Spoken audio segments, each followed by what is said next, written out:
खानदानी रईस हैं, वो मिजाज रखते हैं नर्म अपना। आपका लहजा बता रहा है आपकी ये दौलत शोहरत नई नई नहीं। जनता से जो लोग सवाल पूछना चाहते हैं। आमतौर पर क्या होता है कि संत का नाम आते ही हमारे माइंड में एक इमेज बनती है कि दाढ़ी होगी, बहुत ही जो उनकी वेशभूषा होगी बहुत ही सिंपल और सरल होगी, लेकिन आपकी वेशभूषा देख के, टोपी देख के लगता है एकदम कलरफुल रहता है। आपकी दुनिया ही रंगीन है तो साधु को भी रंगीन होना चाहिए। बहुत बढ़िया, बहुत बढ़िया। जब 7 रंगों की भरी दुनिया है माय डियर सिस्टर, 7 रंगों से भरी दुनिया है तो मुझे क्या दिक्कत है। और हम कोई साधु नहीं, हम कोई महात्मा नहीं, ना हमने चोला ले रखा है। हम एक वर्ण व्यवस्था की बात नहीं करेंगे, हम एक गुरु के शिष्य हैं और आम इंसान हैं। और अगर कोई सरनेम पूछे तो हम शुक्ल वंशीय सरयू पारी ब्राह्मण है। तो जो 7 ब्राह्मणों की वेशभूषा है वो हमने धारण की, गुरु के नाते हमने ये पादुका अपनी एक परंपरा को निर्वाहन करने के लिए धारण की। और टोपी कोई आया तो दे गया, अगर आप कुछ दो बहन हमें तो वो भी स्वीकार है। आप चाहो तो कुछ हमें पहनने को दे सकते हो, हम पहन लेंगे। एक वेबसाइट ने लिखा कि ये जो टोपी पहनते हैं ये पहनाने वाले से भी कुछ गुरु दक्षिणा लेते हैं। जो कपड़े पहनते हैं, जो कपड़े जिसके दिए पहनते हैं उससे भी कुछ पैसा लेते हैं। आज तक ऐसा कोई मिला नहीं है, खोज जारी है। किसी ने हमें आज तक दक्षिणा नहीं दी टोपी पहनाने के नाम पर या कपड़े पहनाने के नाम पर। हम तो राह चलते कोई मिल जाता है तो उसका पहन लेते, अपना दे देते हैं। हम तो साधु उस परंपरा के हैं, उस परंपरा के। लेकिन अच्छे लगते हैं आपको ये रंग बिरंगे कपड़े? बहुत आनंद आता है। क्या दिक्कत है साहब? किसी को दिक्कत है वो हमसे ज्यादा रंगीन पहने। एक शायर ने कहा कि जो खानदानी रईस हैं वो मिजाज रखते हैं नर्म अपना। आपका लहजा बता रहा है आपकी ये दौलत शोहरत नई नई नहीं।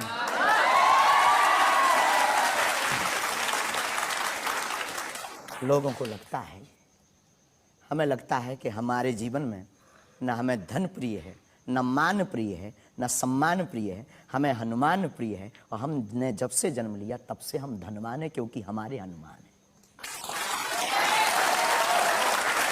और दुनिया का प्रत्येक हनुमान भक्त धनवान है जिसके जीवन में हनुमान है। और वो निर्धन है इस दुनिया में जिसके जीवन में भगवान नहीं, वो निर्धन है। और अगर बाप हनुमान हो और धनवान हनुमान हो और उनका भक्त अगर रंगीन ना हो, पीला लाल ना हो, जब हनुमान जी लाल देह लाली से हो सकता तो लाल पगड़ी क्यों नहीं हो सकती? ये मुझे पता चल गया है कि आप इसी तरह की डायलॉग बाजी करके ही इतने पॉपुलर हुए हैं। आपकी अदालत में अगला हिस्सा। आपकी अदालत में बागेश्वर धाम के प्रमुख धीरेन्द्र कृष्ण शास्त्री पर इल्जाम है कि ये असभ्य भाषा का प्रयोग करते हैं। शास्त्री जी, कुछ लोग आपको पीठाधीश्वर मानते हैं, कुछ लोग गुरु मानते हैं, लोग महाराज कहते हैं, बड़ा आदर करते हैं, कोई संत कहता है, लेकिन आप जिस भाषा का प्रयोग करते हैं वो इस गरिमा के अनुकूल नहीं लगती कहीं। जैसे आपने एक पत्रकार को कहा कि तुझे नंगा कर दूंगा। ये साधु की भाषा तो नहीं हो सकती, ये संत की भाषा तो नहीं हो सकती। ब्राह्मण समाज पर कमेंट करने वाले एक व्यक्ति को आपने कहा मूर्ख, ठठेरी के बरे, नकट्टा। तो ये ठठेरी क्या होता है? कोई हम जातिवादी नहीं है, पहली बात तो हम ये क्लियर करें। नहीं, ये ठठेरी क्या होता है? ये हमारे बुंदेलखंड का एक भावनात्मक शब्द है, ठठरी। जब माताएं बड़ी आवेश में होती है और बालक कोई गलती कर देता है तो माताएं अपनी बालक को कहती हैं, अरे ठठरी के बड़े सुधर जा, न कटा।